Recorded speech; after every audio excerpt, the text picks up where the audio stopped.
24 Feb 2022 को Russian troops ने Ukraine पर चारों तरफ से हमला कर दिया। रशियन प्रेसिडेंट व्लादिमीर पुतिन ने दुनिया को साफ साफ बता दिया कि अगर किसी ने इस मामले के बीच में पड़ने की कोशिश की तो उसका अंजाम बहुत बुरा होगा। रशियन हेलीकॉप्टर्स और फाइटर जेट्स को यूक्रेन की कई सिटीज के ऊपर लो फ्लाइंग करते और कई मकामात पर रॉकेट फायर करते भी देखा गया और इनमें पुतिन का main target Ukrainian capital Kyiv था। इस अनएक्सपेक्टेड अटैक में जहां कई सौ लोग अपनी जान से हाथ धो बैठे, वहीं लाखों यूक्रेनियन अपने घर छोड़ने पर मजबूर हो गए।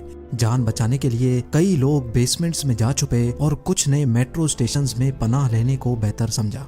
देखते ही देखते यूक्रेन का कोना कोना धमाकों और इमरजेंसी सायरन से गूंज उठा। यूरोप वर्ल्ड वॉर 2 के बाद इस लेवल की जंग पहली बार देख रहा था। यूरोप का मैप जो पिछले 70 सालों से पॉलिटिकल गठजोड़ से बनाया जा रहा था, उसको अब व्लादिमीर पुतिन दोबारा अपने हिसाब से बनाना चाहता है और वो भी ताकत के बलबूते पर। लेकिन आखिर क्यों? यूक्रेन से 27 टाइम्स ज्यादा एरिया पर फैले हुए रशिया को इतने छोटे यूक्रेन से आखिर क्या खतरा है? रशियन प्रेसिडेंट को यूक्रेन में क्या इंटरेस्ट है और अगर वो ऐसा नहीं करेगा तो उसको क्या कुछ खोना पड़ेगा? ज़ेम टीवी की वीडियोस में एक बार फिर से खुशामदीद। नाज़रीन, ये मामला अच्छी तरह और आसान अल्फाज में समझने के लिए पास्ट में हुए चंद वाक़यात का समझना बहुत ज़रूरी है। आज से करीब 100 साल पहले तक यूक्रेन रशिया का ही हिस्सा हुआ करता था, जब ये पूरा एरिया पिछली कई सदियों से रोमानोव डायनेस्टी के होल्ड में था।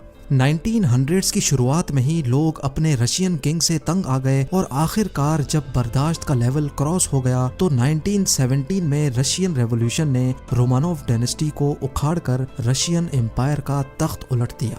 लोग इन राजा महाराजाओं के सिस्टम से तंग आ चुके थे और अब यहाँ एक नई हुकूमत बनाने का वक्त आ चुका था। इस नई हुकूमत को बनाने के चक्कर में रशियन रेवोल्यूशनिस्ट आपस में ही लड़ पड़े और पूरा रशिया सिविल वॉर में पड़ गया। जब सिविल वॉर खत्म हुई तो 1922 में रशिया और यूक्रेन समेत 13 अलग अलग रिपब्लिक्स को मिलाकर सोवियत यूनियन बनाया गया, यानी union of Soviet socialist republics या फिर USSR। यूक्रेन, जिसको रशियन एम्पायर से आज़ादी मिले अभी 5 साल ही गुजरे थे, वो अब USSR का हिस्सा बन चुका था। उनके लिए ये ऐसा ही था जैसे किसी परिंदे को एक पिंजरे से निकालकर दूसरे में डाल दिया गया हो। खैर, वक्त गुजरता गया और USSR दिन ब दिन मजीद ताकतवर होता गया। वर्ल्ड वॉर 2 के बाद USSR का होल्ड इस एरिया में और ज्यादा मजबूत हो गया। यूरोप के एक हिस्से में सोवियत यूनियन जबकि दूसरा हिस्सा वेस्टर्न पावर्स के होल्ड में था। इन वेस्टर्न पावर्स में कनाडा और UK समेत अमेरिका भी शामिल था। वर्ल्ड वॉर 2 तो खत्म हो चुकी थी, लेकिन यूनाइटेड स्टेट्स और सोवियत यूनियन के दरमियान पॉलिटिकल दुश्मनी अंदर ही अंदर चलती रही और इस दुश्मनी का सबसे बड़ा रीजन इन दोनों पावर्स के दरमियान बहुत इंपॉर्टेंट डिफरेंस था। वो डिफरेंस ये था कि सोवियत यूनियन ने अपनी साइड पे कम्युनिस्ट गवर्नमेंट बना रखी थी, यानी कंट्री में जितना भी बिजनेस या ट्रेड होगा वो किसी एक शख्स के हाथ में नहीं दिया जाएगा, बल्कि हर शख्स को उसकी जरूरत के हिसाब से शेयर दिया जाता था। जबकि यूनाइटेड स्टेट्स का साथ देने वाली कंट्रीज में कैपिटलिस्ट सिस्टम चल रहा था, जिसमें कोई भी प्राइवेट इंडिविजुअल या कंपनी अपना बिजनेस करके जितना चाहे प्रॉफिट जनरेट कर सकती है। अब मसला ये था कि अमेरिका चाहता था कि पूरी दुनिया में हमारा सिस्टम लागू हो, जबकि सोवियत यूनियन चाहता था कि पूरी दुनिया में कम्युनिज्म का होल्ड हो। इसी इख्तलाफ की वजह से इन दोनों पावर्स के दरमियान कोल्ड वॉर स्टार्ट हो गई। इस जंग में वेपन्स और फोर्स का इस्तेमाल तो नहीं हुआ, लेकिन अंदर ही अंदर सोवियत यूनियन और अमेरिकन पावर्स एक दूसरे पे पॉलिटिकल हमले करते रहे। मामला इतना बढ़ गया कि दोनों पावर्स को अपने मिलिट्री अलायंस और ज्यादा मजबूत करने पड़े। 1949 में अमेरिका को सपोर्ट करने वाली कंट्रीज ने नॉर्थ अटलांटिक ट्रीटी ऑर्गेनाइजेशन यानी नेटो बनाई, जिसमें ये तय पाया कि नेटो में शामिल किसी भी कंट्री पे अगर हमला हुआ तो बाकी सारी नेटो कंट्रीज मिलकर उसका साथ देंगी। नेटो का बनना सोवियत यूनियन के लिए हर तरह से खतरनाक था, क्योंकि अगर सारी नेटो कंट्रीज एक दूसरे को डिफेंड कर सकती हैं तो वो सारी मिलकर सोवियत यूनियन पर हमला भी कर सकती हैं। जब सोवियत यूनियन ने नेटो की ये पावर देखी तो उन्होंने भी आपस में कुछ ऐसा ही पैक्ट साइन किया, जिसको वार्सो पैक्ट का नाम दिया गया।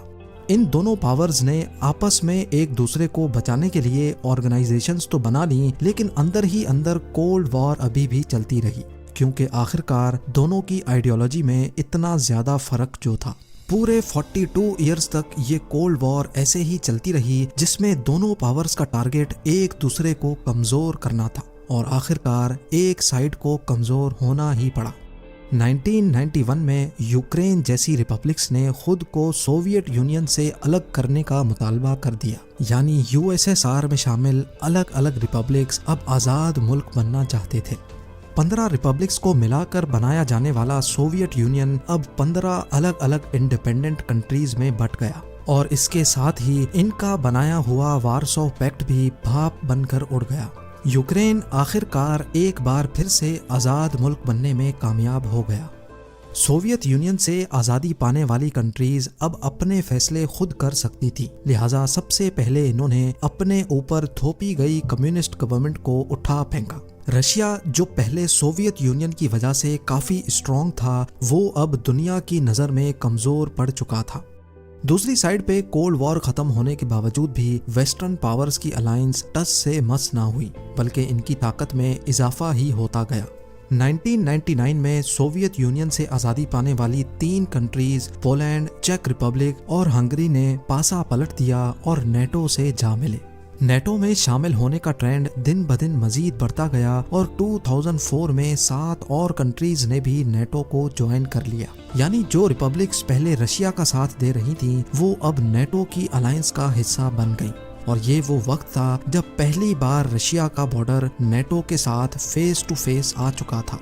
अब सिर्फ 3 कंट्रीज ही बची थीं जिन्होंने नेटो को ज्वाइन नहीं किया, बेलारूस, यूक्रेन और जॉर्जिया। इनमें से यूक्रेन और जॉर्जिया काफी अरसे से नेटो को ज्वाइन करना चाहती थी, लेकिन ये बात रशिया को हजम ना हुई। रशिया ने उसी वक्त खतरा भांप लिया कि अगर ये दोनों कंट्रीज भी नेटो से जा मिली तो उसका ब्लैक सी पे जाने का एक्सेस किसी भी वक्त रोका जा सकता है।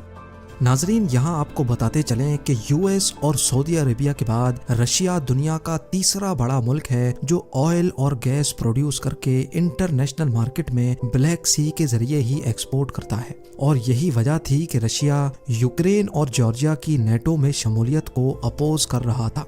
लेकिन यूक्रेन की नेटो में शामिल होने की ख्वाहिश फिर भी जारी रही। ना सिर्फ इतना, बल्कि 2013 में यूक्रेन ने यूरोपियन यूनियन में शामिल होने की भी ख्वाहिश की। याद रहे कि इस वक्त यूक्रेन के प्रेसिडेंट पेट्रो पोरोशेंको थे, जिनको रशिया का दोस्त और काफी करप्ट समझा जाता था। एन उस टाइम पर जब यूरोपियन यूनियन के साथ डील साइन करने का वक्त आया तो यूक्रेन के प्रेसिडेंट ने रशिया से बेल आउट पैकेज के नाम पर भारी रकम ली और यूरोपियन यूनियन के साथ डील साइन करने से इनकार कर दिया, ये कहकर कि यूक्रेन रशिया का हर मामले में साथ देगा। ये कहा जाए कि रशिया ने यूक्रेनियन प्रेसिडेंट को यूरोपियन यूनियन में शामिल ना होने के लिए ब्राइब किया तो ये गलत नहीं होगा। जब ये खबर मीडिया पे आई तो यूक्रेन में हजारों प्रोटेस्टर्स सड़कों पर निकल आए और उनका सिर्फ एक ही मुतालबा था कि यूक्रेन को यूरोपियन यूनियन का हिस्सा बनाया जाए। प्रोटेस्टर्स का प्रेशर दिन ब दिन बढ़ता गया और आखिरकार यूक्रेनियन प्रेसिडेंट ने उन पर क्रैकडाउन स्टार्ट कर दिया, जिसमें 100 से भी ज्यादा लोग मारे गए। ये देखकर प्रोटेस्टर्स और ज्यादा वायलेंट हो गए और मामला इस हद तक जा पहुंचा कि यूक्रेनियन प्रेसिडेंट को अपनी पोस्ट छोड़कर रशिया भागना पड़ा। प्रेसिडेंट का भाग जाना जहां प्रोटेस्टर्स के लिए जीत का मुकाम था, वहीं पुतिन इसको अपनी हार मान रहा था। लिहाजा अब पुतिन ने ताकत का इस्तेमाल करना शुरू किया। सबसे पहले रशियन आर्मी ने ब्लैक सी में फैले हुए यूक्रेनियन कंट्रोल्ड पेनिनसुला पर कब्जा किया। उसके बाद रशिया के बॉर्डर से लगे यूक्रेन के 2 रीजन्स डोनेस्क और लुहांस्क पर सेपरेटिस्ट की मदद से कब्जा जमाया। रशिया ने सेपरेटिस्ट ग्रुप की खूब जमकर मदद की, जिन्होंने इन दोनों रीजन्स को यूक्रेन से अलग करने की डिमांड कर डाली। पूरे 8 सालों तक इन दोनों रीजन्स में बहुत खून रेजी हुई, जिसमें 14,000 से भी ज्यादा लोग अपनी जान से हाथ धो बैठे, जबकि 20 लाख यूक्रेनियन ये रीजन्स छोड़ने पर मजबूर हो गए। असल में डोनेस्क और लुहांस्क की यूक्रेन से आज़ादी हर तरह से पुतिन के हक में थी और यही वजह थी कि पुतिन इनको भरपूर सपोर्ट कर रहा था। नवंबर 2021 में पुतिन के इरादे खुलकर सामने आ गए। सैटेलाइट इमेज में देखा गया कि लाखों रशियन ट्रूप्स को यूक्रेन के बॉर्डर पे मूव कर दिया गया है और इसके कुछ ही हफ्ते बाद पुतिन ने अपनी डिमांड्स जाहिर कर दी। पुतिन की मेन डिमांड थी कि नेटो इस एरिया में एक्सपेंड ना करे और अपनी मिलिट्री को उसी हद तक वापस लेकर जाए जो 1997 में हुआ करती थी, यानी रशिया से बहुत दूर। पुतिन की ये डिमांड्स वेस्टर्न लीडर्स ने फौरन रिजेक्ट कर दी और अपनी फोर्सेस को और ज्यादा बढ़ा दिया। दूसरी तरफ रशियन ट्रूप्स यूक्रेन को चारों तरफ से घेरने में मसरूफ रहे और बॉर्डर पे हैवी मिलिट्री ड्रिल्स भी करते रहे।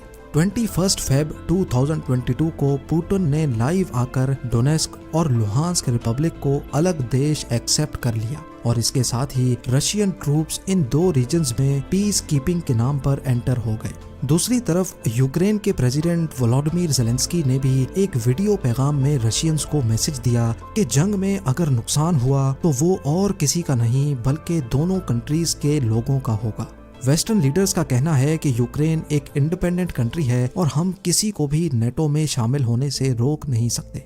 इस मामले के 2 दिनों के बाद 24 फेब 2022 को पुतिन ने स्पेशल मिलिट्री ऑपरेशन के नाम पर पूरे यूक्रेन पर खुलकर हमला कर दिया। European commission president, UK prime minister और यूएस प्रेसिडेंट जो बाइडेन ने रशिया के इस एक्शन को कंडेम किया और कहा कि पुतिन और रशिया को इसका हिसाब देना पड़ेगा। पूरी दुनिया में एंटी वॉर प्रोटेस्टर्स यूक्रेन के हक में नारेबाजी करते देखे गए, हत्ता कि खुद रशिया में भी हजारों प्रोटेस्टर्स यूक्रेन के हक में बाहर निकल आए। नेटो की रिस्पांस फोर्स हिस्ट्री में पहली बार हरकत में आ गई और अमेरिका ने अपने ट्रूप्स को ईस्टर्न यूरोप के बॉर्डर्स पे भेज दिया। पूरी दुनिया यूक्रेन को सपोर्ट तो कर रही है लेकिन रशिया से डायरेक्ट नहीं हो रही, क्योंकि रशिया के पास दुनिया की सबसे बड़ी न्यूक्लियर वेपन्स की कलेक्शन मौजूद है और पुतिन पहले ही धमकी दे चुका है कि अगर किसी ने बीच में पड़ने की कोशिश की तो उसका अंजाम बहुत बुरा होगा। फिजिकल होने के बजाय अब अमेरिका समेत दूसरी कंट्रीज ने भी रशिया पर सैंक्शंस लगाना शुरू कर दी हैं, जिससे रशिया की इकोनॉमी को काफी ज्यादा नुकसान होगा और शायद ऐसा करने से पुतिन को लगाम दी जा सके। उम्मीद है आपको रशिया और यूक्रेन का ये मसला काफी हद तक समझ आ गया होगा। जेम टीवी की इस स्पेशल वीडियो के बारे में अपने कमेंट्स जरूर पोस्ट करें। दोबारा मुलाकात होगी अगली शानदार वीडियो में।